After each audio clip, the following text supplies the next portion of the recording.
so we can have an open and honest conversation. And then, y'all may answer some things for yourself and ask yourself, how would you have handled the situation? How are you going to deal with it? And I hope that DL makes his way into the live. We're just letting the babies come on in. Hey, sweet babies. This is why I love us, baby. I love us. Some of y'all comments, some of the comments that I have been reading, some have been so filled with just delicious love. And some of them, y'all mad. It's like, baby, what's wrong? Wait a minute, did it just go dark? Oh, okay. All right. You want to start talking, my baby? Let's rock and roll. So listen, this past weekend, it was very eventful. And I had a show at the Fox Theater on Saturday night in Detroit. And y'all have seen a video gone viral with me speaking very openly and candidly about my feelings towards D.L. Hughley, the contract, and the past. And as I was on that stage saying what I was saying, let me be clear. It was intentional. It was intentional. The contract situation and the headliner situation, that was just the icing on the cake for D.L. Hughley and I. Let's take them back, though. Take them back. Let's take them back to the beginning so everybody can get an understanding of where the love fest, if you will, ended. Let me turn it up, Daddy. They saying turn it up. All right. Okay. So let me just take y'all back to where when you think you're cool with somebody, you find out that you're not. Some time ago when D.L. Hughley, he still has his radio show, and they called me to do an interview. I go on to do the interview, and I'm getting interviewed by the sister Jasmine, and I can't remember the other gentlemen that were in the room. It was one of his producers, and it was another gentleman on the radio. And please forgive me, I can't remember their names. So we're having a great time doing this interview. Well, when we get to the end of the interview, the sister Jasmine says, "Hey, Monique, would you like to play a game?" And I said, "Okay, sis, let's play the game." Well, when she said the game is called Would You Rather? So I said, okay, I'm down for it. And then the sister says to me, would you rather your husband sleeps with Lee Daniels with a condom or Corinne Steffens without one? Breathe that in for a sec. Now, for those of you who didn't hear it and you might just have joined the room, I want to take you back to that moment.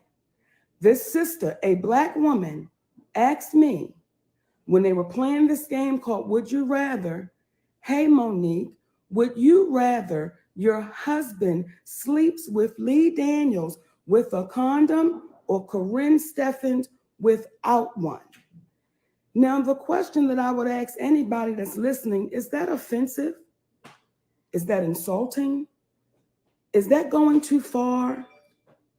And how, when you are pro-Black or portray yourself as a pro-Black man, how is that helpful to the community to ask, would you sleep with Lee Daniels with a condom? Would you prefer your husband sleep with Lee Daniels with a condom or Corinne Steffens without?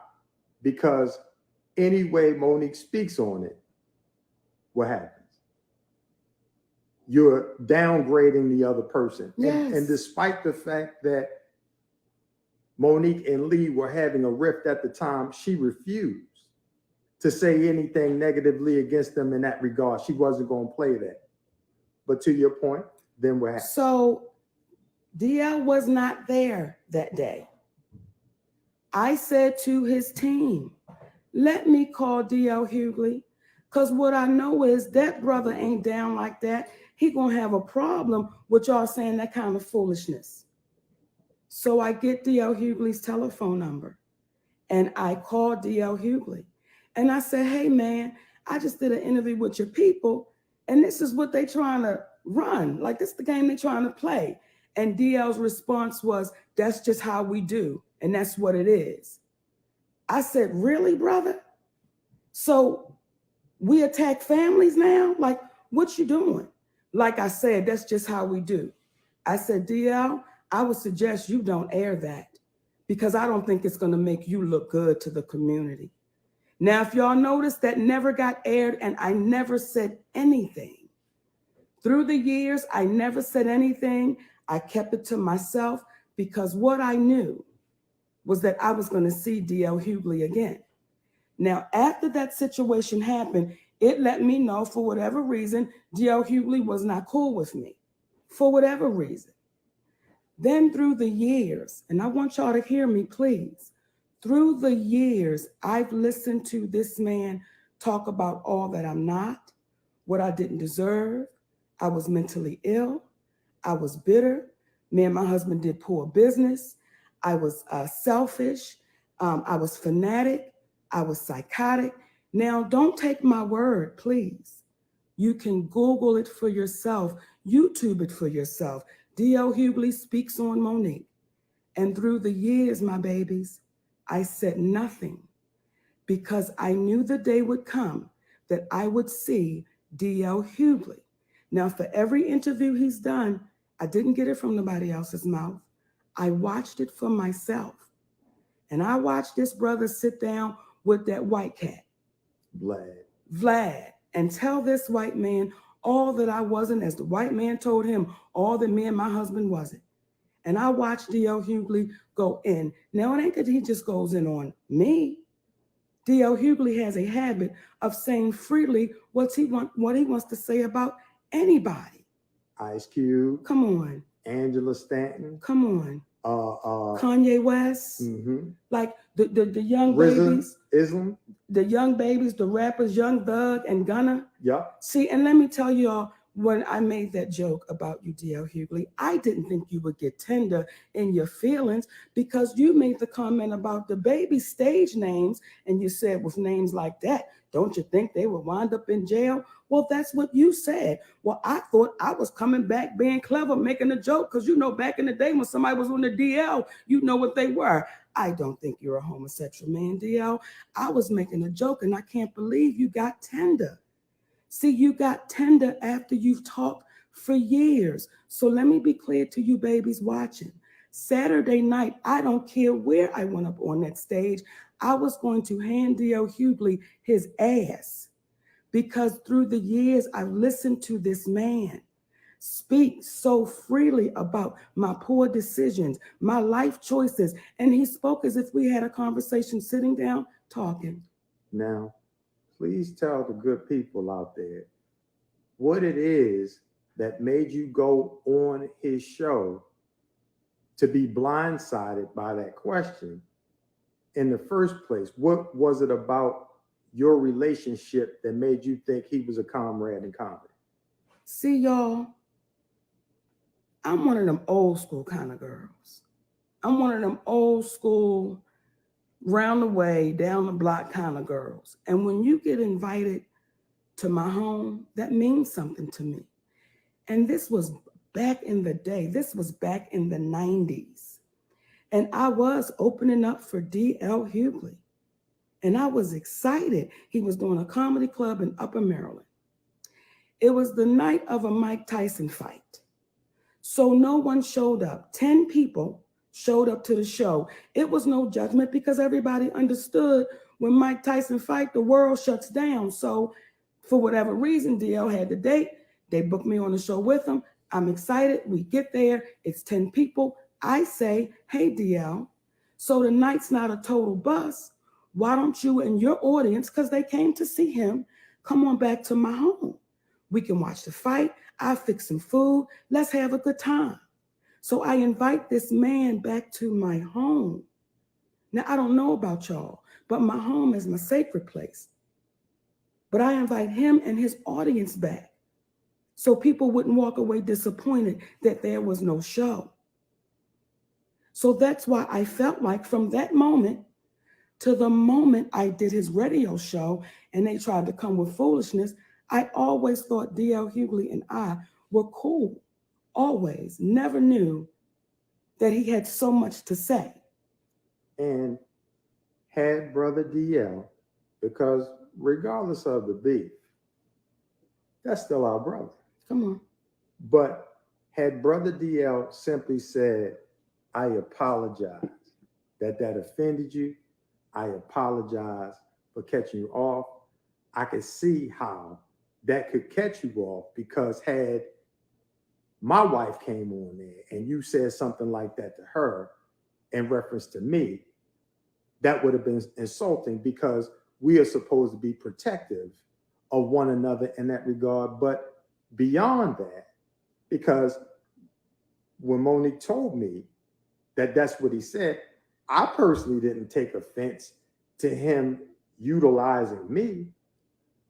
I took exception to him utilizing Brother Lee and Sister Corinne. Because what had they done to him? Again, when you are a senior in the community and you're 59 years old and your history is you used to be in a gang, you dropped out of school, you got your GED, that right there is an incredible story of how somebody made mistakes, turned it around, came from nothing, and made something of himself. Can't help but give him props, be proud of him. But when you listen to him go after Ice Cube, because that man made a decision as a man to say, I'm not going to get that vaccination, and it doesn't matter how much money it is. That's what you call integrity. When you have a brother named Kanye that has had the challenges that he's had, and you have him calling that man out as opposed to calling him up and saying, let me put my arm around you. And he and Steve talking about, we come from a place called Whoop Ass. The Whoop Ass Tribe. The Whoop Ass Tribe. Listen, that may have been cool when you were younger, but what you trying to give to the young folks, because if they get the whooping on people, they going to jail. I'm 54, DL 59, Steve 62, Monique 50-something years old. What we like look you like? 50-something, I'm 54. My bad, 54. I know. But what good would it do our old asses out here fighting? So the point of all of that is, there's an old saying, you live by the sword and you die by the sword.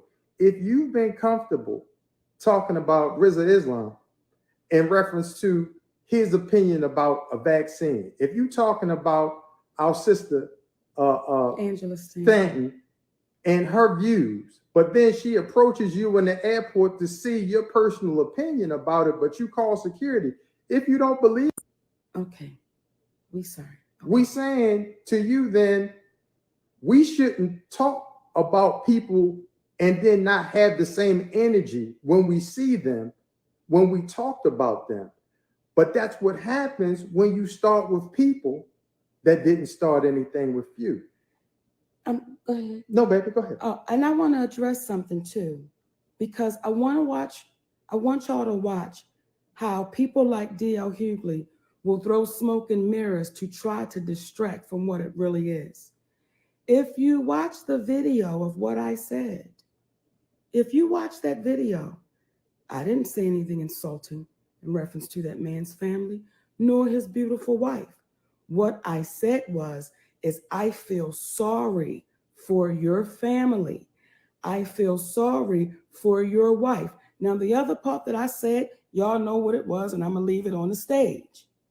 But to be specific, without being specific, you essentially said, I feel sorry for your wife having to perform a sexual act on a coward. That's exactly. How do you perform a sexual act on a coward? There is nothing that was said about your wife. Nothing. Your family. Nothing. It was directed specifically to you. So let me be clear again. For all the shade droppers, tea spillers, candy bar biters, Saturday night, D.L. Hughley was going to get his ass handed to him because through the years, I've heard this man have a lot to say about me and what the type of person I am. If y'all don't know by now, I wasn't going on nobody's radio show talking about how I felt towards D.L. Hughley. I wasn't going on nowhere. I was going to make sure the night that I spoke about D.L. Hughley, I wanted D.L. Hughley to be there. Now, I want to address something else. And everything I'm saying, please find it out for yourself. I want to address something. When D.L. Hughley says, and then she brought in Steve Harvey. See, let me tell y'all something. This ain't new. I watched D.L. Hughley and Steve Harvey sit on his show and lie. DL show. On DL show and lie. I watched Steve Harvey say to DL, we had to edit the show because Monique was saying some crazy stuff and we had to protect her. And then DL says, yeah, man, you was just trying to protect her. And then Steve says, yeah, man, well, let me ask this question.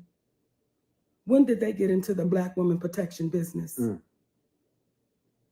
So that's why I said Steve Harvey that night. So that night, DL, what you got back was the medicine that you've dished out to our community for so long through the years. And I want to address what you're trying to make the show out to be. Detroit, I want to say thank you for that amazing night because it was amazing. And when DL says the people left disheartened and disappointed and they were ashamed and embarrassed, well, let's address that because I think it's only fair. From my understanding, Josh Adams kicked butt. From my understanding, Sister Ava Rodriguez kicked butt. Now, I can speak for me because I was there. When I walked out on that stage in Detroit, those beautiful people, they gave me a standing ovation. What happened when you walked off? Those beautiful people gave me a standing ovation. Now, what has happened in that moment, and this is for the comics who have so much to say. Come on, sweet babies, because this is Comedy 101. When you are the headliner, you have to meet the challenge. Regardless as to who goes in front of you and what is said, you have to meet the challenge. And what happened was when D.L. Hughley walked out on that stage, he could not meet the challenge. See, I've had to go up on stage after people have been booed. I got to go up on stage because I'm the headliner. I've had to go up on stage after people have talked ill about me in front of me. I still got to go up on that stage. And my job as the headliner is to make sure when that audience leaves, they leave feeling fulfilled. So because you could not step up to the challenge, D.L. Hughley, you have now made it appear as if the night was bad. And if y'all were paying attention, my babies. But finish your thought. Oh. He made it appear as if the night was bad. He made it appear as if the night was bad. Just your night was bad, D.L. Just your moments were bad, D.L. And I want to address something else because if you want to try to make me look unprofessional, let me tell you how much I get down for the people. I could have not gone out on that stage. I could have not gone out on that stage. Well, why did you? Because I love the people. I don't take those people for granted. I don't take the people for granted that may have paid their last dollar to buy a ticket to a show that I am a part of. I don't take those people for granted that said, you know what, tonight I need to come out and release this. I don't take those people for granted. So I could have not gone out on that stage. But because of the people, I walked out on that stage and I said that to the people. So when y'all say, well, why didn't she go out? Because that's just not the type of woman I am. And I want to share something with y'all that y'all don't know about this human being sitting to the right. When she says it, she really means it. She had the privilege of being told by a gentleman y'all may have heard of who said, never stop being who you are. Always be you because you works. His name was Richard Pryor. And there's a gentleman by the name of Rudy Ely. That's the nephew of the legendary Paul Mooney. He was there and could corroborate Paul Mooney saying, you know they call you Mrs. Pryor. Why they call you that? because you remind them of the female Richard Pryor. Now, when you hear other comedians talking trash about her, you got that from comedy royalty, the king, before there was a king of comedy. So that allows you to just keep moving forward and not take anything personally. But I say that to say, when you walk on that stage and you are a comedian, it is your job to be truthful to the audience. She doesn't work at the Quickie Mart. She's not a brain surgeon. Her behavior on stage is not unprofessional because it's indicative of the latitude that a comedian is given. They're given a comedic license to speak in reference to their life. And guess what she did?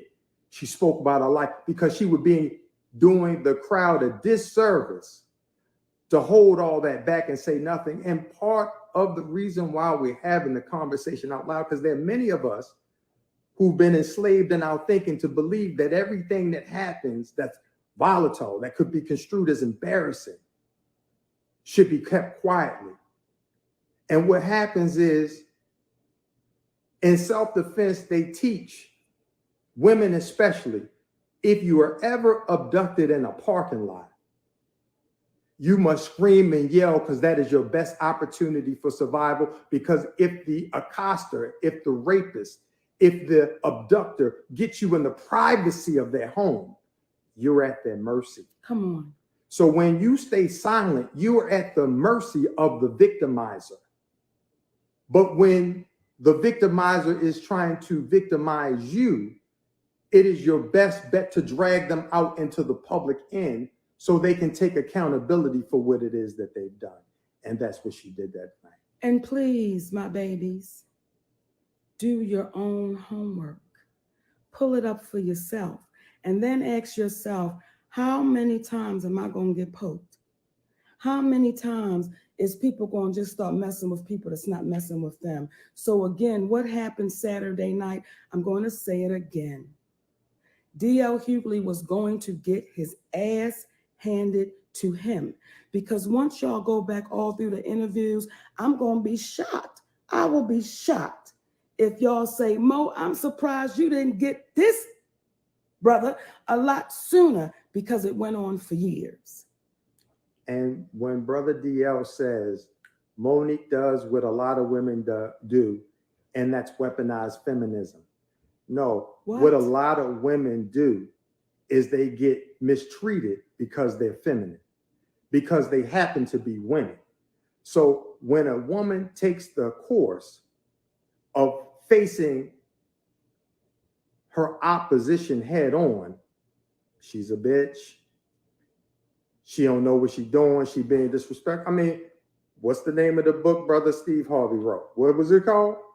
Act like a lady, but think like a man.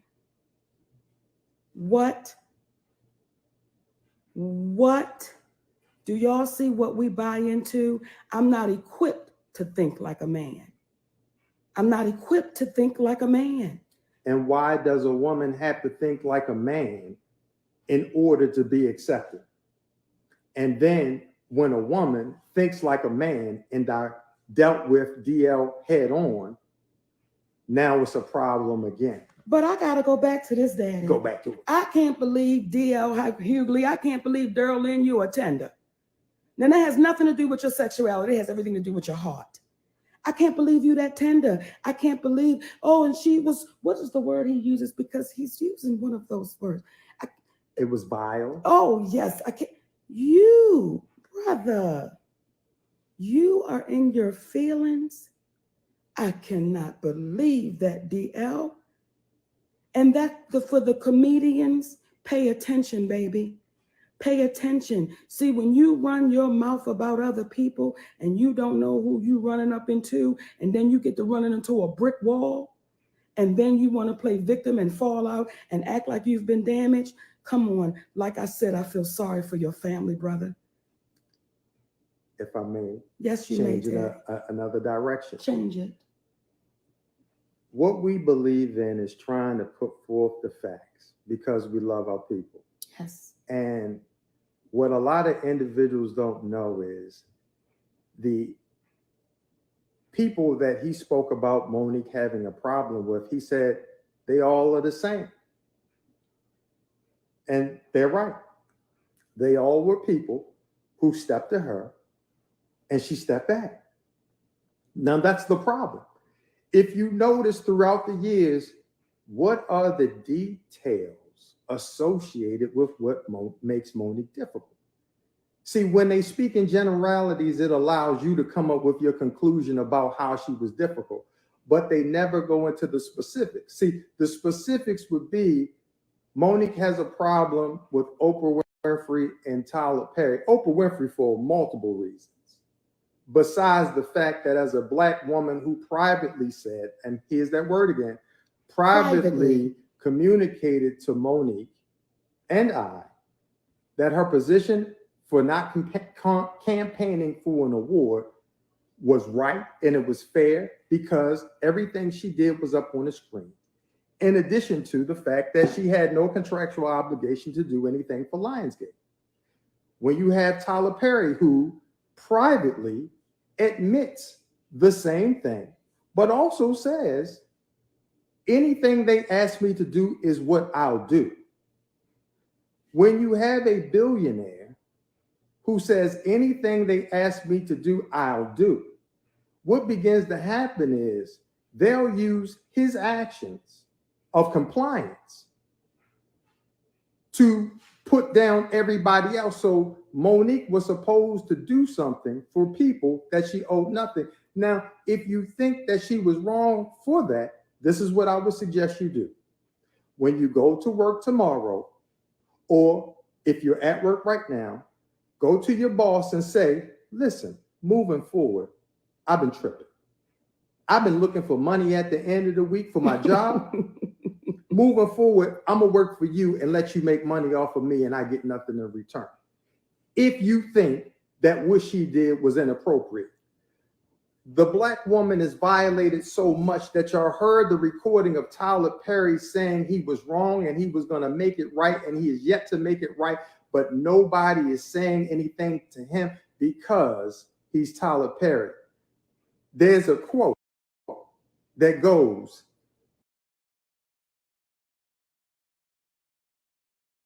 some people are fearful of the truth.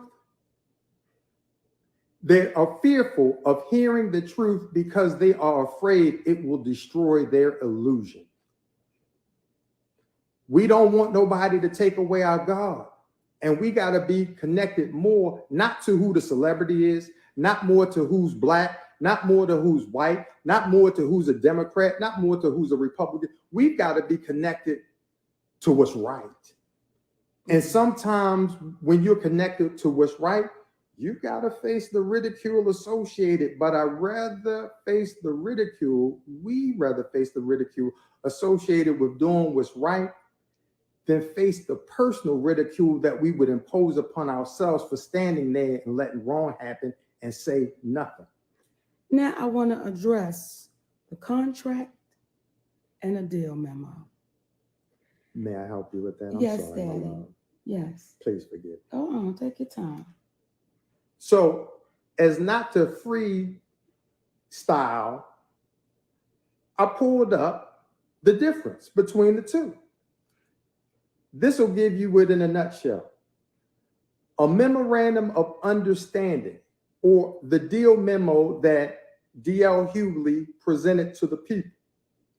It says, a memorandum of understanding is a document used to articulate an agreement between two or more parties.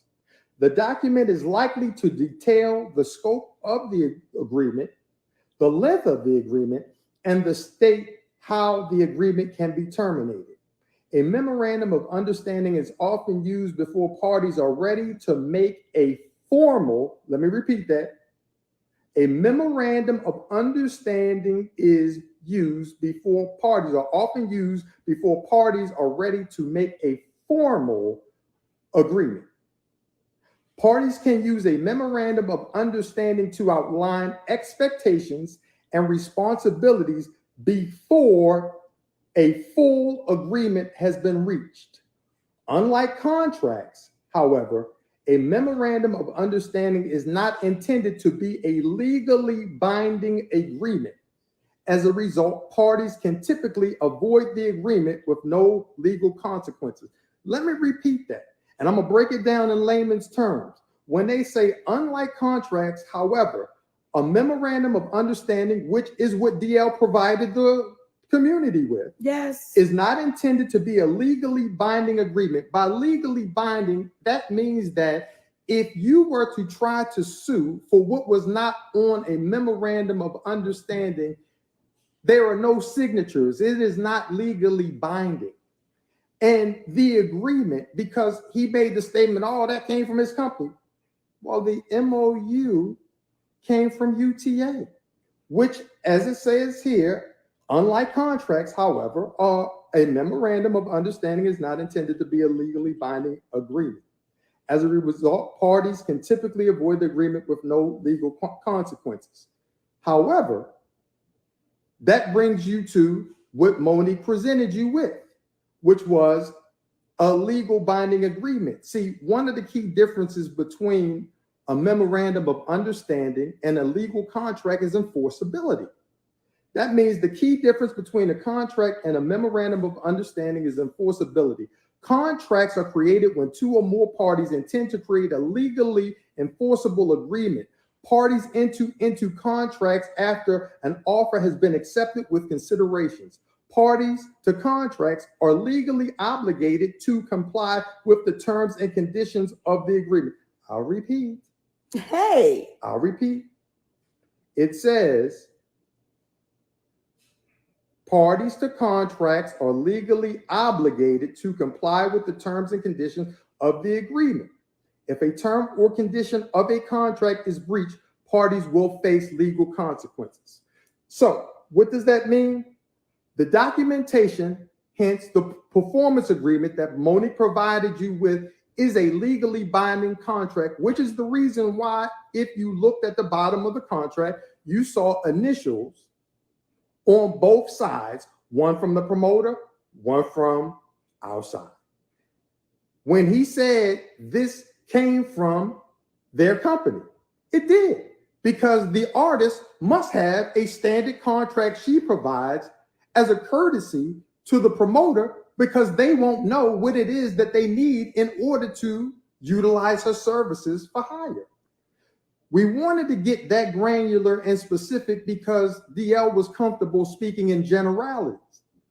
And generalities allow things to be hidden, such as the truth. You know how you keep watching our stories over and over and over again, and the only thing that changes are the faces because the stories remain the same? And if you want our babies to believe that a deal memo is anything close to a contract, what are you feeding us, DL? You know that's a deal memo. You can put anything you want to put in the deal memo. That's what you would like. And D.L. Hughley has yet to still show his signed contract. And this is something else that I want to address to us. When I see the comedians having these conversations, it makes my heart hurt for y'all, because it's making me understand how they are able to exploit, take advantage, use, misuse. I understand how it's able to be done, because when y'all start standing up and you're fighting against a sister that's saying, you've got to treat us fairly. You're fighting against a sister that's saying, I earned that position as headliner. Didn't nobody give it to me? I earned that position. You got a sister that's saying, listen, I'm, as D.L. Hughley would say, oh, she just selfish and thinking about herself. Anybody that's selfish, D.L. Hughley, would not take a 13-year hit in their career. See, if I was selfish, I would have taken the $500,000 that Tyler Perry tried to offer. To be quiet about it. To be quiet and make it go away. If I was selfish, D.L. Hughley, I would have had the conversation privately. See, I know the moment I say it out loud, I know the ridicule is coming. I know it's coming full force, but you know what? I don't care. And when they say We don't like the way they do business. Why is it they don't get specific about what it is that we've done? The problem that it's had with Monique, as with many Black women, y'all not supposed to stand up for yourself. You're not supposed to stand up for yourself. If Tyler Perry says anything they ask me to do is what I do, and he's a billionaire, well, who are you to stand up for yourself? See, we know we crazy. We crazy because everything that we're communicating goes, it is counterintuitive if you're trying to get the bag. You know what, Daddy, though? I'm sorry. Go ahead. I'm sorry. But if you're trying to get inner peace, because it's a lot of rich people out here, but they don't have inner peace. Everybody's mama, when they set out for Hollywood, say, don't forget us when you make it. I'm sorry, don't forget where you come from. That's what they say. Don't forget where you come from. Well, we come from a little place called Baltimore, Maryland. Little place called Baltimore, Maryland. But it's no different from Detroit. It's no different from Philly, DC, Compton, Arkansas, Little Rock, Arkansas. It's no different from Nebraska. It's no different from New York. Where the real people live, they can relate to what it is that we're saying. They appreciate the specificity, the specifics, the granular discussion that we're having. We are not going to talk to you in generalities. You can't ask us, do we have anything up our sleeve, because we came here wearing tank tops, okay? We want to be transparent with you. I'm sitting next to a Black woman who you want to call selfish, but y'all forget when he brought up Lee Daniels. See, Lee Daniels has a support team that tapped into that man's conscience, that made him say, let me go up on stage and give this woman an apology. I want my friend back, because I know, and if y'all listen to what he said afterwards, it's very important. He said, I got caught up essentially in the hoopla until I realized what was important. And it took an individual who had enough nuts, literally and figuratively, from the trans community named T.S. Madison, to have a real conversation with him. It took his family, his sisters, his people, Black women that circled him and said, do right. Do what's right. And you know what? He was big enough as a man to do it. See, we don't fault anybody for making a mistake. The fault comes in when you know you made a mistake and you're not big enough to own what it is that you've done. And this Black woman right here, because y'all people have called her selfish, y'all wasn't there on the set when it was a white gentleman refusing to give Lee Daniels the light he was supposed to get. And he said, I'm not going to give Lee the light that he wants. And Monique pulled his car right there and brought Lee over and said, this man is messing with your life. Y'all wasn't there on the set of Almost Christmas when Will Packer was given direction over a Black man named David Talbot, who wrote and directed Almost Christmas. And she said, hey, don't disrespect this, what? Black man. By giving directions as a producer over the director. If you don't believe us, ask the question. See, y'all weren't there when Monique was on the Parkers. And she said to the individual, because this is what makes her a problem. I need y'all to know she can be difficult. This is what makes her a problem. The individuals that you call extras, she calls background professionals. She had a problem that they were sitting around all day and water and lemonade was what they were given. And she said, why won't y'all give them some of the hot food that we eat? Because we ordering out and y'all ain't even eating. See, that is a problem. But who is it a problem for? Is it a problem for the people who are sitting there all day with lemon and water if they get hot food? Because they were there before we get there. Okay. And then after. Or is it a problem for the powers that be?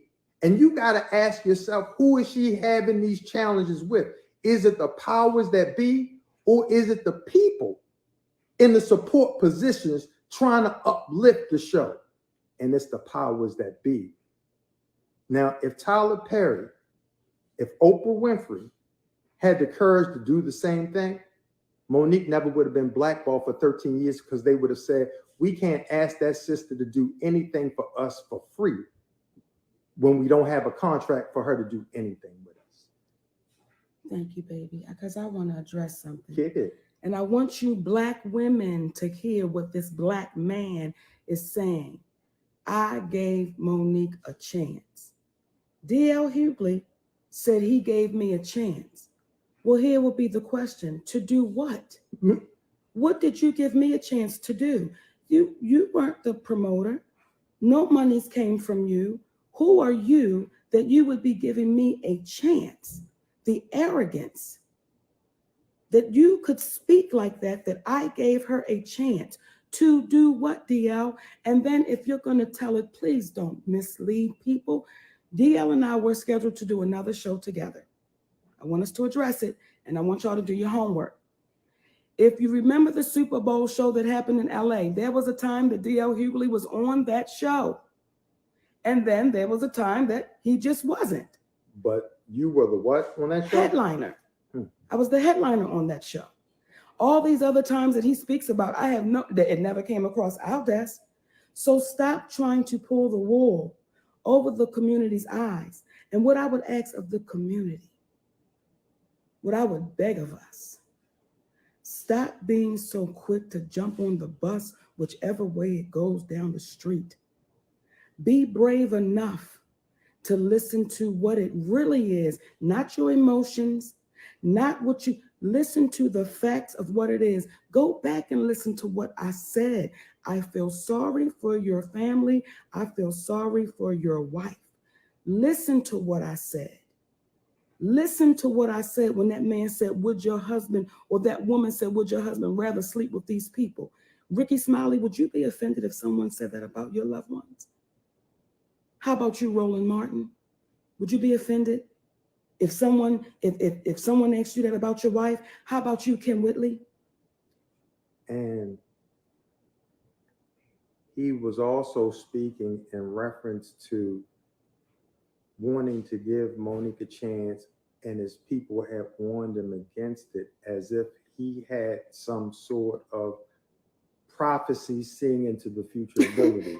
Let's clarify why he felt that way.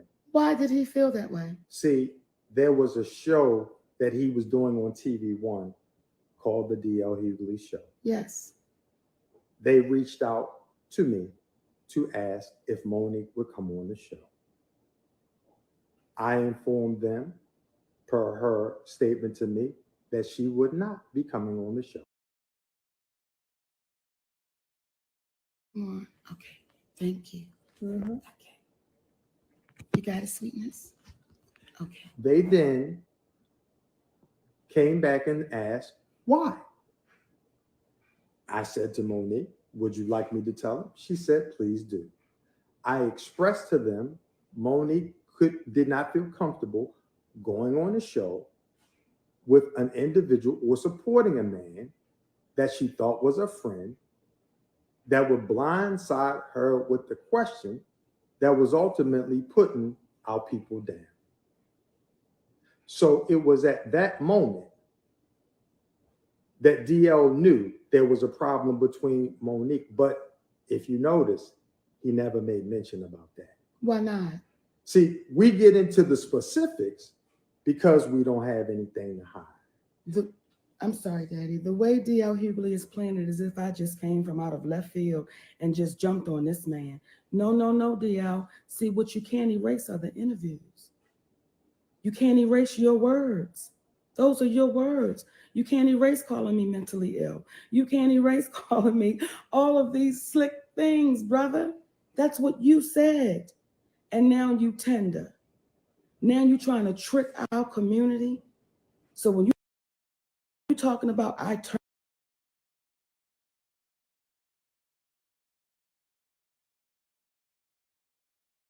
turn people against you, no, DL, you do a fine, mighty job of that. yourself. And what happens is when you get your own medicine, now we sit here. And I want to address something else, Daddy. When I listen to people like D.L. Hughley, and it says, and calling him daddy, that's so weird. And I listen to the people like the Breakfast Club. This daddy thing, that's so weird. And I listen to some other people. Isn't it weird that they got us thinking love is weird to each other? In addition to, they failed to mention that I refer to her as mama. So we have bought into people having enough reverence and honor and respect to call each other mama and daddy, and they've made our community believe that that is weird. Really? So again, when I say I feel sorry for your family, I stand on what I said. Because anytime you're pouring into the community to show your spouse how much reverence you have for them, how much love, honor, and y'all have brought into it is weird. And I want to address it because I see some people writing down, oh, that go her husband again. That go, yes, there he goes again. God damn it. There he goes. Here he will stay. And because it looks so unfamiliar, right, to see a Black man standing with his Black wife, because it looks so unfamiliar to us, some of us sweet babies will try to pull it apart. But when you get pulled up by Miss Sherilyn in the Whole Foods and she grabbed you by your arm and she pulled up her girlfriend who easily was in her early 70s, and they say, we proud of how you stay by that Black woman. We proud of what y'all doing. We can take all the ridicule, all the insults from anyone. What we trying to imply and confirm for individuals that are together, utilize your mate, because the system, the business, the world is designed to divide us. Out of the individuals that you've seen talking about the poor treatment that women get in this industry, how come you never see their management with them? How come? And the reason is, it is not in the best interest of management to speak to the bias that is attached to their Black artists. And the reason being, they are beholden to the studios. Because as Monique was told by a former manager of a larger agency, and I witnessed it, he said, it is in our best interest to be on the side of the studios. Why? Because artists come and go, but the studios still stay. And when y'all are saying, Monique called DL, I have no reason to call DL Hughley. If DL Hughley would like to talk to me and my husband, there's an open invitation. We would love to come on the show. But see, I didn't open up the door to this. D.L. Hughley opened up the door. Now you want to run and hide and close it. And now you want to talk and act as if you have been victimized. That's where the shame should come in.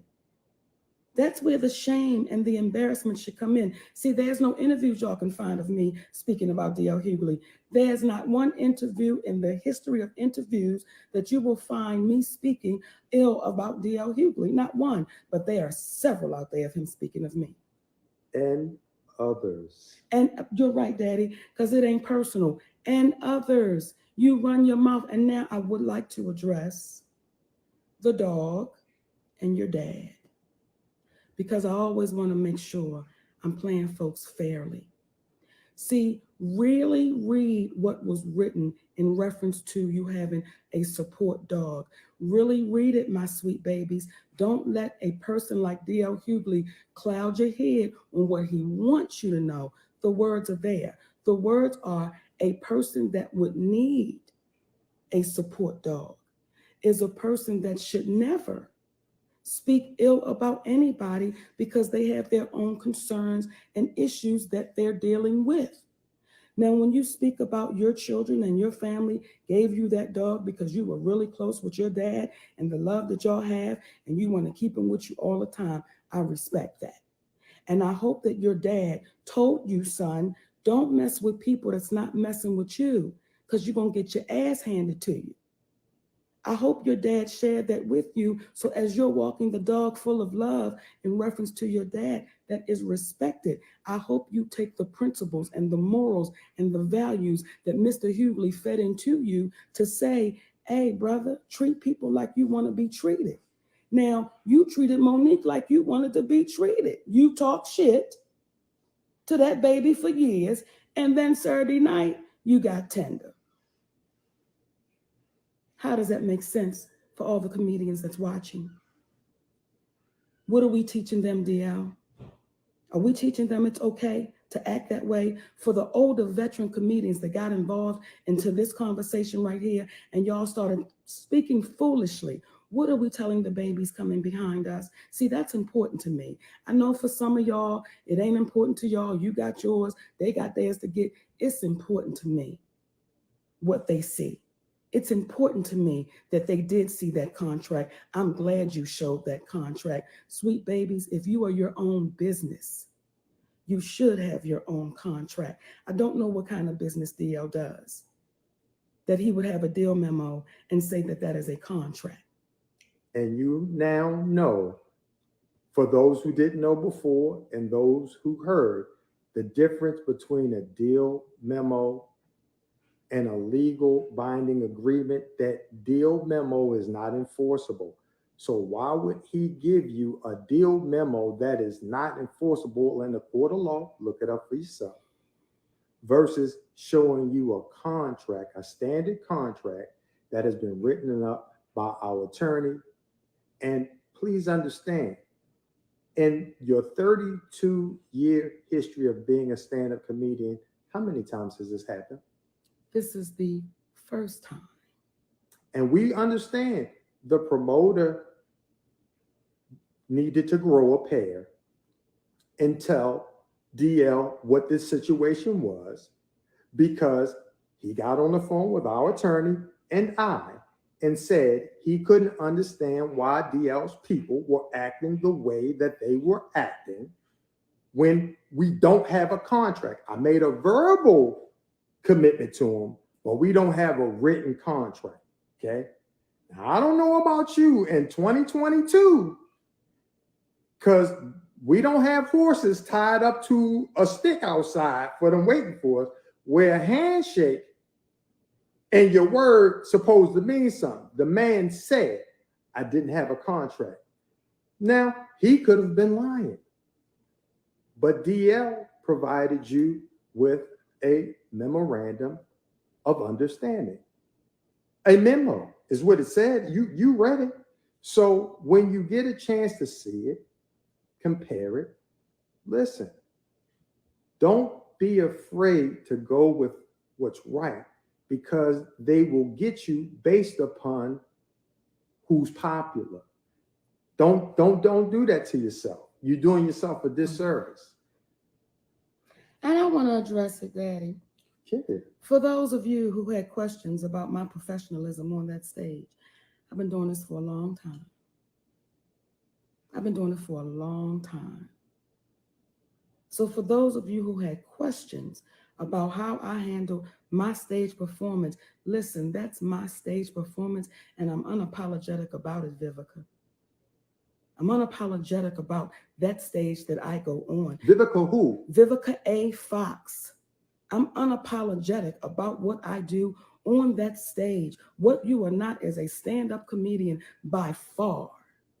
So for you to have any questions about it, ask somebody that can really educate you on what that stage is, not someone that want to host and take female comedians around and get paid off of their craft. See, I don't mess with anybody, y'all. And a lot of individuals that have had a lot to say have been individuals that have confided in Monique. They were friends. Through the years.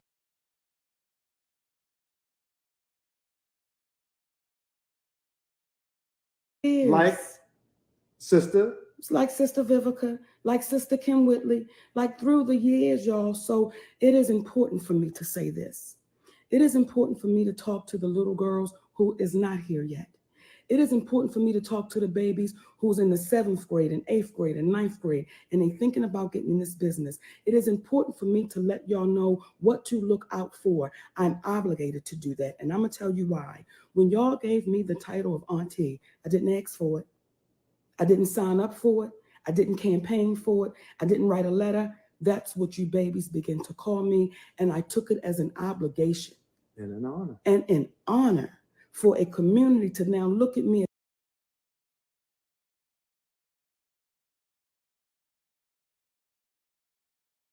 A 54-year-old woman and call me auntie. So my job is, and I'm obligated to say, this is what you must look out for. This is what you must watch out for, because people that you welcome into your home, the sister, making sure that can y'all still hear us? I want to make sure we didn't. If you can still hear us, say yes. Yes. What I am not is the sister that you can poke, that you can say what you want to say, that you can make fun of and you can joke, because what I am is a comedian. What I am is a comedian. That's what y'all forget. And see, Vivica, when you questioned and you said you side out of the audience about them saying they were clapping for me and how could she do that? Were you listening to the audience in front of me? They were entertained, sister. They were laughing. Some were standing. Some were hollering. They were enjoying themselves. So I hope now you don't take what I'm saying to you personal, because I don't take it personal. I just want to address it so that maybe y'all will think twice before y'all start speaking on people's lives and their decisions, because you have your own issues. And we have to stop being comfortable with hearing the tea spilled on someone else, but now you are uncomfortable with a Black woman sharing her own personal experiences. Yes. She ain't dropping dimes. She ain't spilling the tea on nobody else. She's not spreading a rumor on somebody. That we're comfortable with that. She's telling to you, and she's speaking to you in reference to how do we avoid the pitfalls that's out there designed to catch us up. How? So June 18th, I'm going to be in Raleigh, North Carolina. Come on. At the Duke Energy Center. And will I have some shit to say? Yes, but I keep the stage. I keep this. When we talk to our community, it's in nothing but love. And I love us for real. Despite what y'all want to think, I even love the ones even more who don't get it. I love the Black women even more who tell me to shut up and sit down because I know I got to fight for your babies. Because you damn sure not. You damn sure not. So for every person out there, every Black woman out there, I'm speaking to us. Every woman out there, be unflinching in your position. Be unwavering in your position, and don't let a damn soul bully you. I don't care who it is. Let them know when they run into you, they running into a wall. So D.L. Hughley, you ran into a wall, brother. You ran into somebody that said, I ain't taking that land down. And when you run into an individual, because people don't understand why Monique is the way that she is. See, when you run into an individual, because you wanted to tell your story in reference to the dog and your history and things of that nature, and that's fair. You're looking at a woman that was molested at 7 by her brother, her older brother, okay? 15, 16 years old. Then that brother walks her down the street and lets 2 other of his friends do the same thing to her. When she gets old enough and understands the level of violation that she experienced without her mother and father coming to her aid,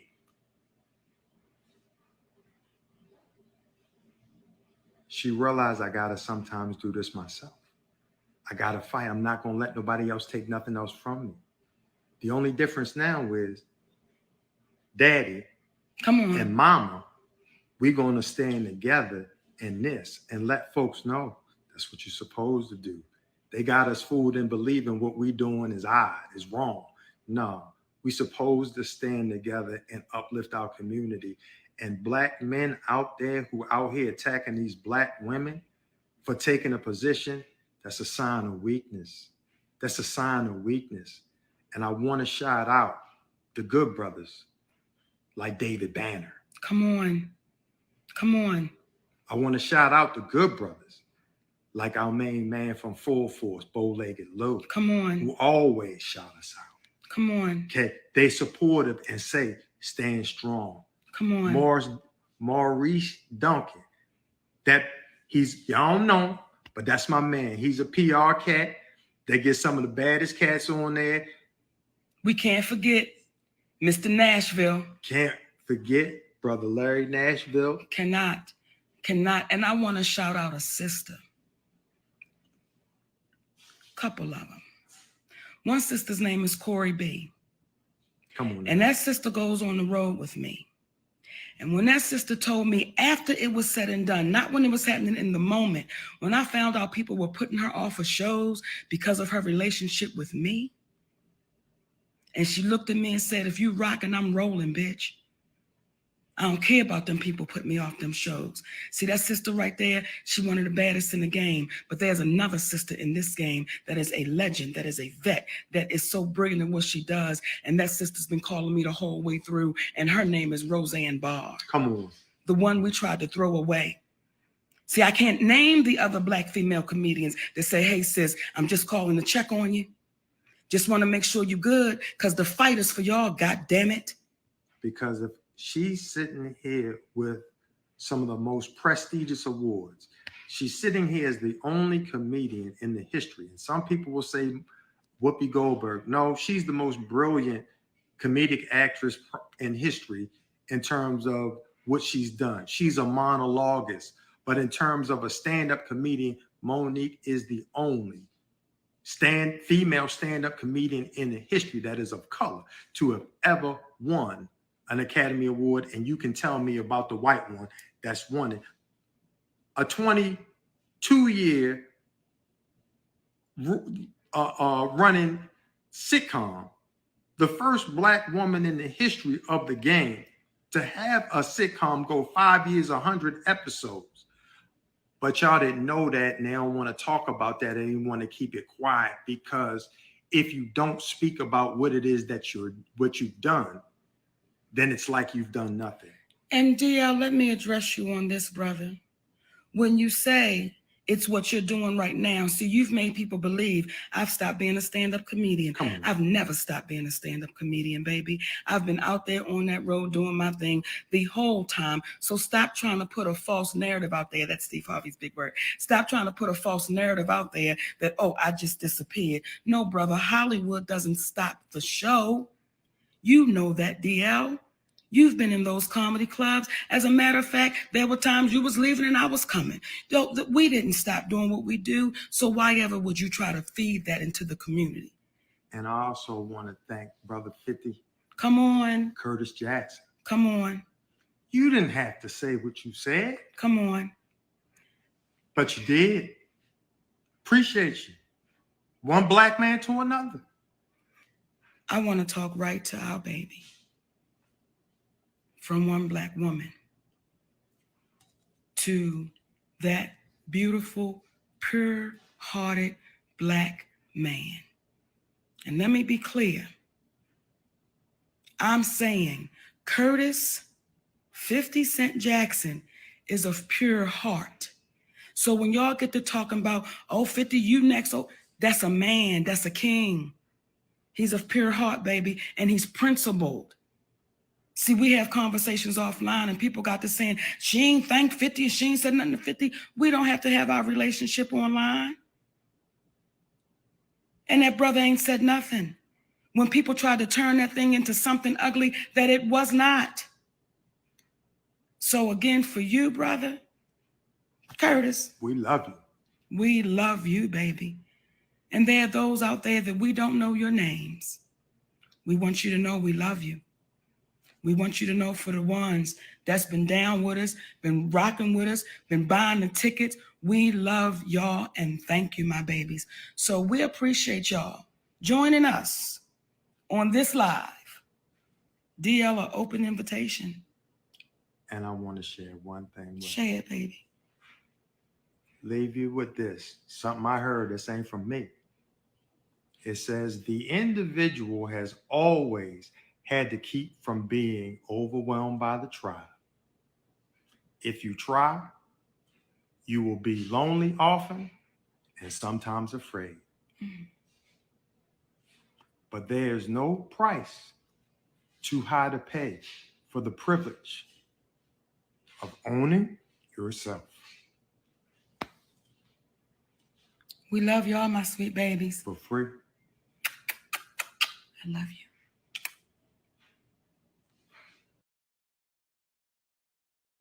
All right. Y'all heard that. That was Monique and Daddy. That is her third husband, and they are responding to D.L. Hughley. D.L. Hughley, he went live earlier today on his radio show, and he did, let me see if we have that amount of time of what he went on. He went on his rant or response towards Monique, and it was about a 12-minute response that D.L. Hughley did responding to Monique. 12 minutes. So they're both of them there are going back and forth, and I'm here for it all, right? Monique explained that D.L. Hughley was dissing her, and she had to clap back. I'm not saying Monique is perfect, because if it was me in those shoes, I would try to handle things behind the scenes, but I get it. Putting it on the stage, putting it in comedy, I get that. And I think it's entertaining. But I think Monique get a bad rep is when she clapped back, everybody want to say, oh my gosh, what is Monique doing? Monique is the type of person, you will say something to her back in 1995. She will hold on to that 1995 situation and bring it all the way to 2022. Monique is the type of person where she keep stuff that happened to her, and she will clap back years later. You would be like, whoa, right? Because she brought up that she invited D.L. Hughley to her house, to the point we may think that just happened recently. But that happened back in the 90s when Mike Tyson was boxing. That's over almost 30 some years ago that happened. But Monique is the type of person that if you do something to me 20 years ago, I'm going to bring it back up on the 20 year and the 6th day. I'm going to bring it back up and bring it back up in your face. That is the type of person that Monique is. And I think she get a bad rep because people be like, why didn't you bring this up earlier? But she's going to bring it up. She's very articulate. And she's very popular.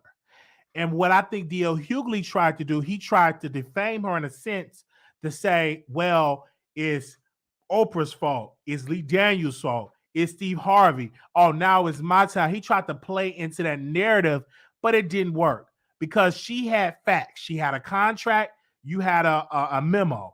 That trumps the contract. Now, I do agree because Lou Nell, she called into Ricky Smiley show. And she was like, I believe this is the promoter's fault.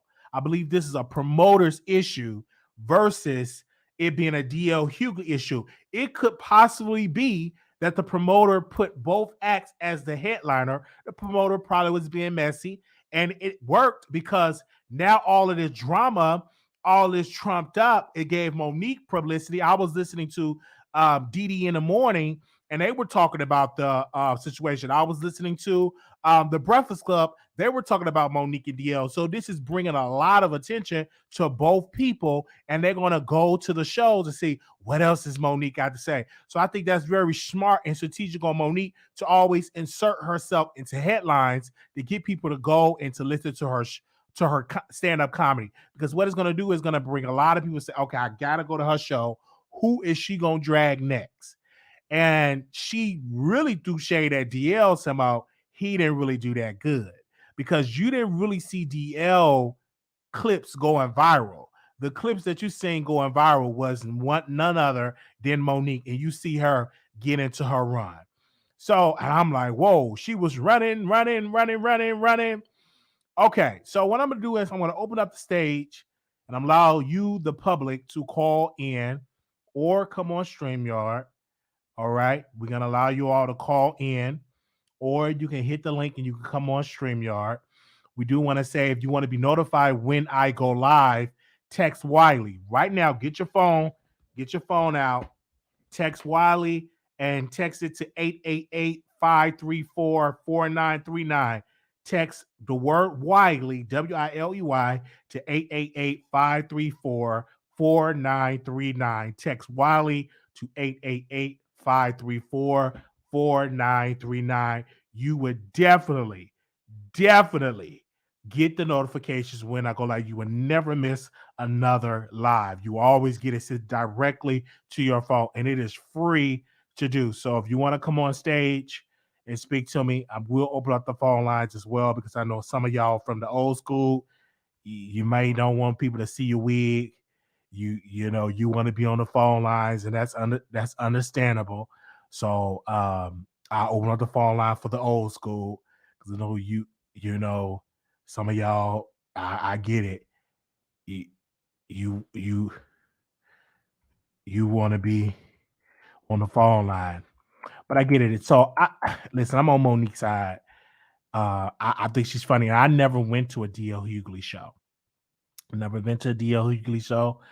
I will go to one whenever he comes to Texas. I'm gonna go because I'm curious to see how funny he is. So whenever he's in my city, I'm gonna go to a Gary Owen show. He's gonna be here at the Improv. I'm gonna go to his show. But if D.L. Hughley is in Dallas, I definitely will be coming to Dallas to see him and see how he's doing. So if he's in Dallas, D.L. Hughley, I would definitely come and see him, because I heard that he's funny. Some people say he's not funny, so I'm definitely going to be doing that just to see how he's doing and see if he's funny. But I did go and see the Monique show. I think Monique is very funny. I'm a huge fan of Monique. I've been a fan of hers ever since the Parkers. I've been a fan of her show, so I'm going to continue to support her show, and I won't stop supporting her show, because I think she does an incredible job doing stand-up comedy. Okay.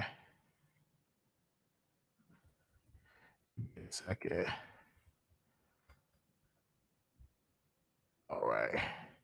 Hold on one second, you guys. I'm over the phone lines. I'm allow y'all to call in. All right, we got somebody backstage. Give me a second. All right. We've been on here for an hour, you guys. So get your points across. Give me a second. All right. Go ahead, Duval. You there? Hello. Hello, Wiley. This is Duval is in the building. How you doing? Doing good. Okay, first and foremost, I am Team Monique. I feel like I'm good. Yeah, go Okay. ahead. That's me booting up the lines. Go ahead. Like I said, I'm Team Monique. And like I said, at the end of the day, yes, she is Your somebody show that's now, out. press 1 to Hold hear on, important. hold on one Your second. show is scheduled to start in 20 seconds. I'm pulling up the phone line so they can call in. Go ahead, give me 1 second while that's doing that. All right, you guys, I'm going to open up the phone lines as you can come on as well. You're not going to hit the StreamYard link. Your show will go live in 5 seconds. 4, 3, 2, 1. Blog Talk Radio. All right, Duval, you live. Go ahead. Bet. Like I said, first and foremost, on Team Monique.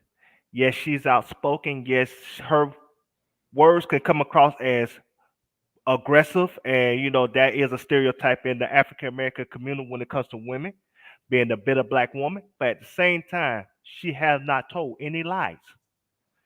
Nobody cannot say one lie that she ever told about any of these people that she has a beef against. When it comes to Steve Harvey, y'all forget Steve Harvey treated his own staff like trash when he wrote a memo saying how his staff couldn't speak to him and everything, how he moved his show from Chicago to LA without his staff knowledge, making them have no jobs. And he got so big trying to chase the bag, NBC took his show away from him. Let's go back. Let's go to Netflix. I understand her beef with Netflix. Her beef with Netflix was the situation was How can you pay Amy Schumer $10 million? She had one successful movie, and we don't know one funny line of Amy Schumer at all. But this woman won an Oscar. This woman won an Academy Award for Precious, a legendary movie, and you want to give her $500,000? That's a spin in the face. So I understand her beef with Netflix. Okay, let's go to Lee Daniels. We all know Lee Daniels is crooked. Did Damon Dash had to confront him at what you call it, Diana Ross concert because he borrowed $2 million from him and then he started dodging them? Okay. So like I said, there's no lie being told. Tyler Perry. We seen how Tyler Perry refused to hire black writers to help him with his movies and shows because he wanted to do everything himself. And he stole the Medea character from Miss Sophia out here in Atlanta because he used to go to the drag king shows in the 90s. And so, again, we got Oprah. Oprah brought up that lady family on her show so she could exploit them about Monique molestation. But all these people supposed to be sanctified, filled with the Holy Ghost. And then when it comes to Oprah, ain't Gail interview R. Kelly when you know he was mentally unstable? Ain't Gail the one interview Kobe Bryant moments after he died? His body wasn't even in the ground yet. His body was still hot. And she interviewed Kobe Bryant she interviewed on Lisa Leslie about Kobe Bryant and his rape allegation, and the man is gone. He can't defend himself. But people want to defend those people and want to say Monique is the problem. No, those people are the problem, and those people are crooked. And the reason why I agree with Monique going public, because when you go do stuff behind the scenes, they can keep doing crooked stuff behind the scenes because nobody's looking. But when you bring it public and when you bring attention to it, that's when all of a sudden they be shamed into doing what's right and doing the right thing. For instance, the civil rights movement. If it wasn't no TVs in the civil rights movement, if it wasn't no news cameras in the civil rights movement, they were going to the South filming us getting beaten by dogs and being beaten by white people, getting hit with crowbars and everything else live on TV, and then the white priests and everything getting hit live on TV among with black people and Martin Luther King. You think we'll still be living in the segregation South today? I think we will if it was behind the scenes. But once you put the TV cameras in the way, now it became public. Now they had to change rules and make laws in the United States for us to feel like we get treated somewhat equal. So you can't always do everything behind the scenes, because when you try to do everything behind the scenes or resolve everything behind the scenes, it stays behind the scenes, and those same people can still do dirty things behind the scenes without being accountable for it. But once you bring it public, even if that person gets shamed for it, at least the next person will have a fair chance, because at the end of the day, the light already been shined on the people that did wrong to the victim in full display. And so my point is, when it comes to Monique, yes, she handled it. Her delivery may be wrong. Her delivery may be too strong when it comes to her speaking her points, when it comes to issues that she deal with. But she was never wrong. And the people that she called out, every single last one of them, from Lee Daniels, from Oprah, from Steve Harvey, from from Netflix, from D.L. Hughley, from Charlamagne the God. Oh, speaking of him for a second, Charlamagne the God, was he the same person that used to sniff J-Lo chair, used to promote rape culture, who used to not preach about politics until that Jessica Reed situation came about? Who used to, who made Lil Mama had a mental breakdown at the Breakfast Club after the New York conversation with her going on stage with Jay-Z and Alicia Keys? That's the same Charlamagne the God she's talking about. But again, all those people that she named, all those people she had a problem with, they problematic themselves. But because they became so successful, we look at them like, celebrity and gods, instead of looking at them like for who they really are as people. And that's what she's trying to point out. And that's what we fail to do as a society. We fail to look at people for what they really are. We want to look at and glorify their image.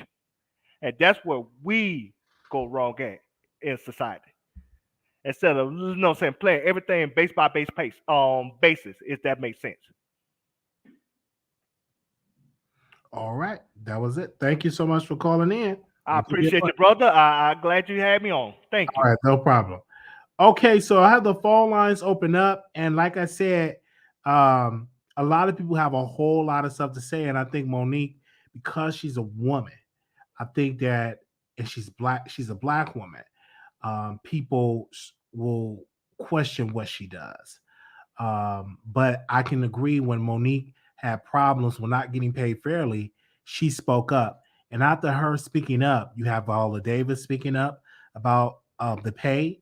You had the other sister speaking up about the pay that was in the movie, and King Richard. She spoke up about the pay, about how they're not being paid fairly.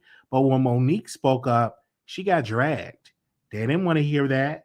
But now Viola Davis, she went on a whole rant on stage and said that people say I'm the blackmail street, but I'm nowhere near financially, nowhere near in roles. She just went on and on and on. And she was speaking about how she's not being paid fairly. And then also you had other actresses, black actresses speaking up as well. But Monique took that, from my understanding, the first woman I've seen speak up and say, y'all are not treating me right. You're not offering me enough money. And then after the Oscars, she was not getting those multi-million-dollar roles. And when I read, do I have her book? I don't have her book around here. I don't know what I do with her book. When I read Viola Davis, she said the exact same thing. After she won the Academy Award on an Oscar, she did not get those multi-million-dollar deals, multi-million-dollar movie roles to act in. So let me see. 1646, caller, you on air. Hi, Wiley. This is Hi. Stacy. I was calling. I appreciate everyone supporting Monique. The only thing I don't appreciate is, she's just making her comeback. And this situation with DL could have been avoided. I just feel like, she needs to pick her battles better. She just came back from being blackballed. She's getting opportunities, and I just feel like she could have handled this a lot better than she did. But I still support her, and I agree with everything the last caller said, and I agree with you. But I just feel like, sometimes she just needs to take a step back and not be so combative about everything, especially with her career, trying to connect and whatnot. So that's all I got to say. But I really do like her. I support her. I just don't support her decisions on handling certain situations. She has said in the past that it's an unspoken rule that comedians do not come for other comedians. And she did that. And I just don't appreciate that, And, being that her and DL did have a relationship, I don't understand why she couldn't pick up the phone or just go to him directly and have a conversation. I don't want her to go backwards when she's taking 2 steps forward and taking 10 steps back. So that's, my 2 cents on this whole Monique situation, but I am rooting for her. Thank you. Well, what I'm saying is she getting her opportunities, but I don't think this is nothing wrong. She was on stage. She did not record herself. Obviously, a person that was a customer of the show recorded that, and she was on stage. So I don't think she had to apologize going on stage, dragging D.L. Hughley, when she said D.L. Hughley was dragging her in interviews, and she said, when I see him, I'm going to clap back. And so she clapped back. I don't think we should be mad about When that. was he dragging her? When was he dragging her, Wiley? We can't bring up stuff from 10, 20 years ago, because if that's the case, Monique going to be dragging half of Hollywood. You either forgive and move on, or you hold on to that dirty baggage. You understand what I'm saying? This is not something. And so if you're saying, oh, she's dragging him because he's spoken about her in the past, that means she's holding on to stuff. She commented, oh, he's been in my house, we've spoken. So it's giving me the impression that, it was, water under the bridge. So for you to say, oh, well, he's dragged her in the past, that means, she gotta grow up and let some things go. Well, I think so I don't agree with you. I think when they were making fun of her with D.L. Hughley, and her point, what she brought up, she have every right to defend herself. You could say something against a person maybe 10 years ago, or 12 years ago, or 13 years ago. hey, I may on that 15-year maybe want to clap back and say something on stage. She's saying something in Come on, comedy. Riley. And I don't think that she have to apologize for that. The same way D.L. Hughley, when he clapped back at Monique, he says Lee Daniels and Oprah. That stuff happened 10, 12 years ago with Lee Daniels, Oprah Winfrey, and Tyler Perry. But he brought that up. But when I'm saying when you're beefing, you bring up stuff. And to the average person, I didn't know that it was a radio show that she was on, and they asked her they asked her about her husband, that disrespectful question. I didn't know that. I didn't know that she declined to go on the D.L. Hughley show. It was a lot of stuff I did not know. To the general public, a lot of people may know, but it's some folks like myself, they know these things. So if you have a problem with somebody, you will bring up what happened in the past to make your point. And But that's the what thing is, Monique if was she doing. had a problem, why did she come to his show? He extended the invitation for her to perform at his show. If she had a problem, she could have declined that too. Then to come on stage and insult the man after he, extended her that courtesy. I mean, come on, she's not a child.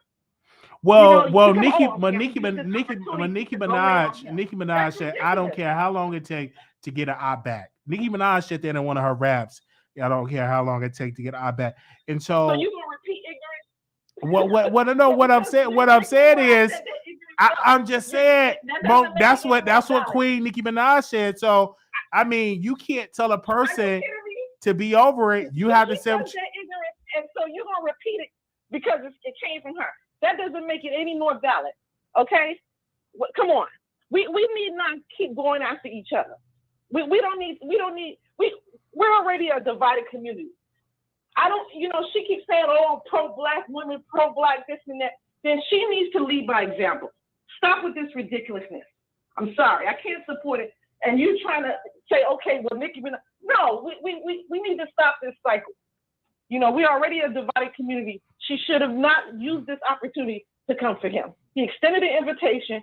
She should have went on there, performed, and then had a discussion with him afterwards, like an adult. I'm sorry. Okay. Well, I thank you. And that's all I got to say. Thank you. All right. Thank you. Wow. She was passionate. Ooh, did she have her breakfast this morning? She was real passionate.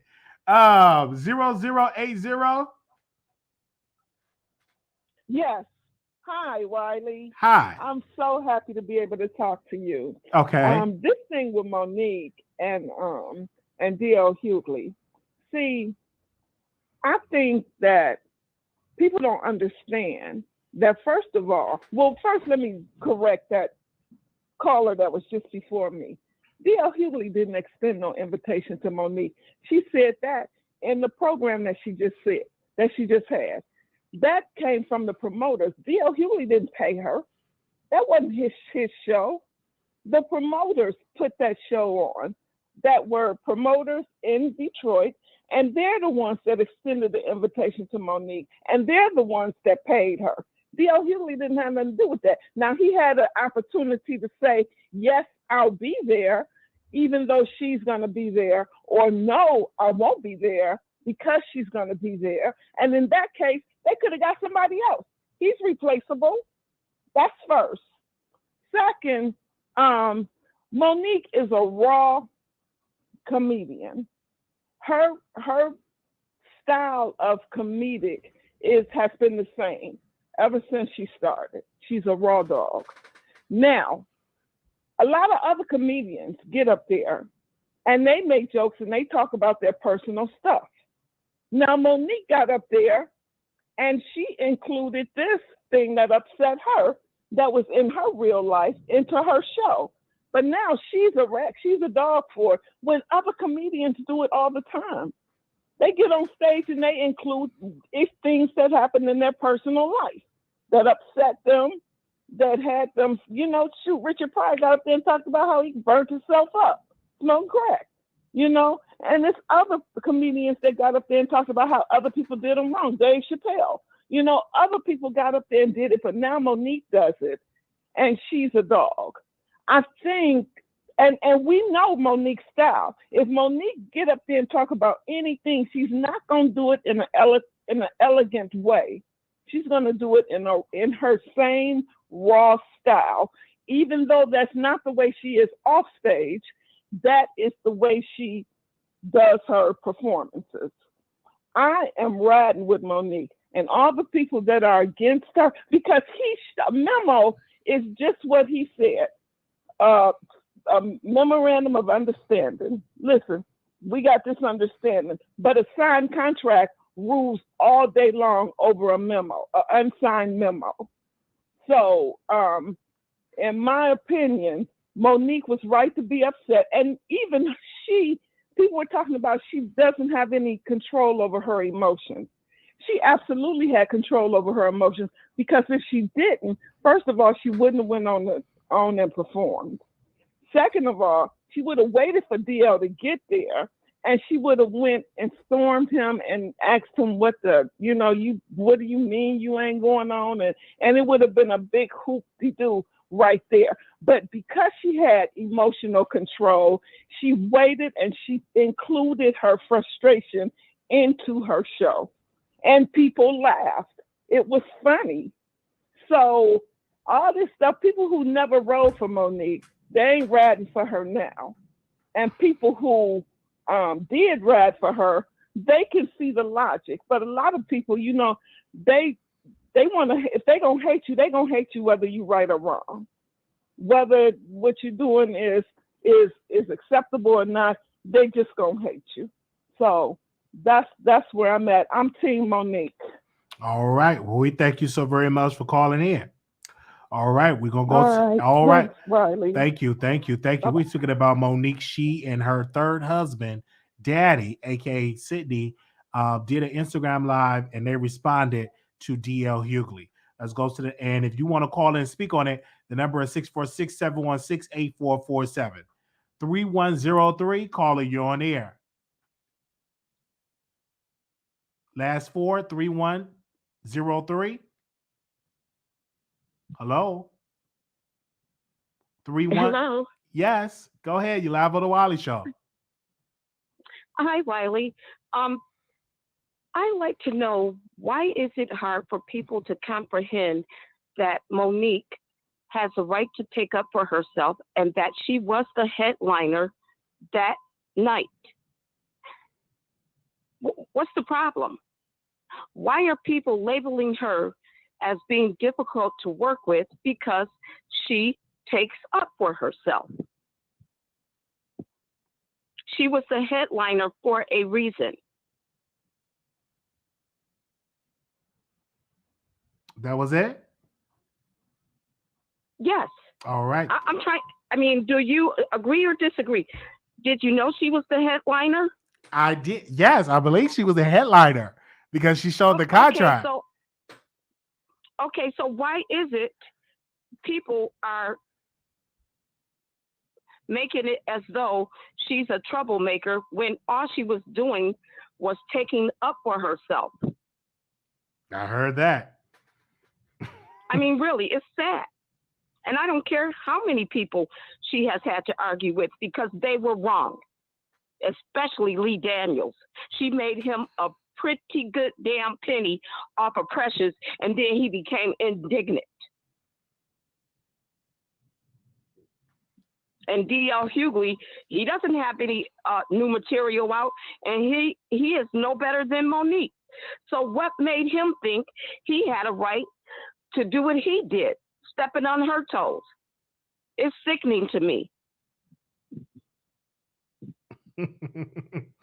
All right. It is. It's very sickening. And then you got Lunel with her big watermelon head, hard head, making statements talking about Monique needs to stay in her place and all that old mess when she's a female too. She's a woman too. She's a comedian too. And you mean to tell me she can't respect and support Monique? Monique was the headliner. That's all I'm saying. It's just frustrating when I hear, the media and bloggers reporting that she's difficult to work with, or like the one caller before me, bringing out all this negativity when it sounds like she just didn't know what she was talking about. Nobody has to be a doormat for anybody. All right, I feel you on that. You definitely have facts. And you're right. You're right. You've been right this whole show, Wiley. Don't let them do that to her. I'm not. Because I'm not. At the end of the day, when all of Monique's protesting and hard work pays off, the same people that kept putting her down are going to want to jump on the bandwagon. They are. I heard that, but we thank you so very much for calling in. Okay, thank you, Wiley. I love your show. All right. You sound like Wendy Williams. No, this is Lovely One. Okay. All right, Lovely. Thank you so very much for calling in. Okay, thank you. All right, bye-bye. I thought that was the Wendy Williams caller. Anonymous, you live on air. Hey, Wiley. Hey. I am Team Monique, but I was once like that. You sound so low. Can you speak up in the phone? You must got me on the Bluetooth. Oh, I'll take you off. Okay. What I said was I'm Team Monique, and I was once like that. I had to realize that some of it was on me because I became so defensive, thinking that when one person was against me or two people, then everybody was, and then I had to call them out on it. When a lot of it really played on me, I had a share in it. Monique does have a share in some of her stuff and some of her drama. It was wrong of her to say that about DL and to put that out there. She could have taken that time to really just put on a great performance to where everybody would have forgotten about DL. Monique has a lot of hurt that she needs to let go. It's show business. People are not going to be on your side all the time. There's a lot that she plays into it, and her husband, he plays into it too. Because he should have told her, whatever you get up here, don't say anything about DL or whatever. We're gonna handle this with the promoter. I don't believe that it was DL's fault. She should have put fault on that promoter, and she should have done everything to say, hey, DL, this is not on you. You know, we gonna mess this promoter up. Business wise, professionally. Monique just has a lot of hurt, and I think it just stems back from Oprah, I believe, was going to interview her family or whatever, and she was messed with as a child. I don't know Monique personally, but I think she does need to get help and know that not everybody is against her. DL, to me, he's not funny. I only know him to talk crap about people as his jokes. She could have really showed out on him. But how do we know that did not happen? Because you only heard a clip. Were you at the show in Detroit? I only heard the clip. It was only the clip. Now, so let you me don't say, I'm Team Monique. It could have been. It could. You only hear a clip. No. What I'm saying is, you only heard a clip. She do at least 30 to 45 minutes on set. You only heard a snippet, right? How do you not know that she didn't give a great show, right? Only the people that's in the audience, they post just a clip of her stand-up. I was at her show on last year, and it was an amazing show. Right, and she was letting people have it in that show. Tyler Perry, Oprah Winfrey, and it was funny. So I don't think she ever know how to apologize while doing comedy on stage, because that's her gift, and I don't think she should apologize for her gift. Now they only post a snippet of that stand-up set, and then post the entire show. So unless you was in the room, but that's how people do, because people like the drama. Monique knows that a lot of people are against her. They don't want to see her win. She has a lot more enemies out there than she really thinks. DL is from what I understand, DL is not even the enemy. If anything, that promoter was. And yes, I only saw the snippet, but that's what people are going to go with because it's drama. So here it is. I know she's trying to clean it up. She had the contract or whatever, but at some point, you got to know, okay, if I say this, I'm playing a part in the drama too. She could have brought that stuff later, you know. But that's just my thoughts and opinions. But thank you, Wiley. Have a good day. Thank you. All right. Let's go to the next caller. 7441. Can you turn me down? Hey, Wiley. Can you mute me? All right, I think you're live. Hello? Yeah. Mhm. What's up, Wiley? How you doing? Go ahead. Okay. Now, when do you remember when you went and saw Monique in Atlanta? I did. It was a good show. You enjoyed it. It was a great show. She made you laugh. Of course. Okay. Yeah.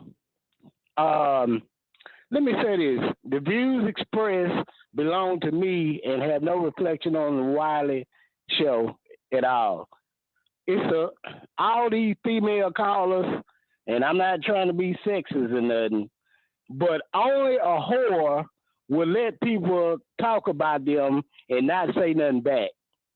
D.L. Hughley was dead wrong in any fashion. All he doing is trying to push that narrative of her being difficult. That's all it's about. Monique has the right to clap back whenever, no matter how long it takes. I'm still mad at some of my high school classmates, and I just got them back on Facebook 10, 15 years later. So I don't know why all these cowards keep calling into this show thinking dear Hughley or Oprah or anybody else just get to run people's name in the mud and don't expect no repercussions. It's too many, especially us blacks. Lunel, she has a beautiful spirit, but she bald head. She sounds like a man. It's like a frog in her throat. So there's some jealousy in there. Monique, a big, pretty woman. Ain't nobody ever said that about Lunel. Lunel didn't even make the Kings of Comedy back in the day. So she's sour about that.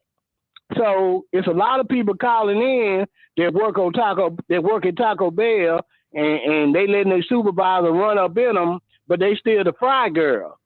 And so they come calling the Wiley Show, showing how they act. You know, Monique is trying to elevate the black woman. Everybody holler about, oh, we ain't protected, we ain't respected, but yet you let all these different people treat you like you ain't shit. So yeah, I don't blame her for sticking out Netflix. I don't blame her for blowing on Charlemagne, the rapist. I don't blame her. None of that. Sorry about that R word, but yeah, you know, I just want some of these callers to get off of here with that plantation stuff. It's 2022.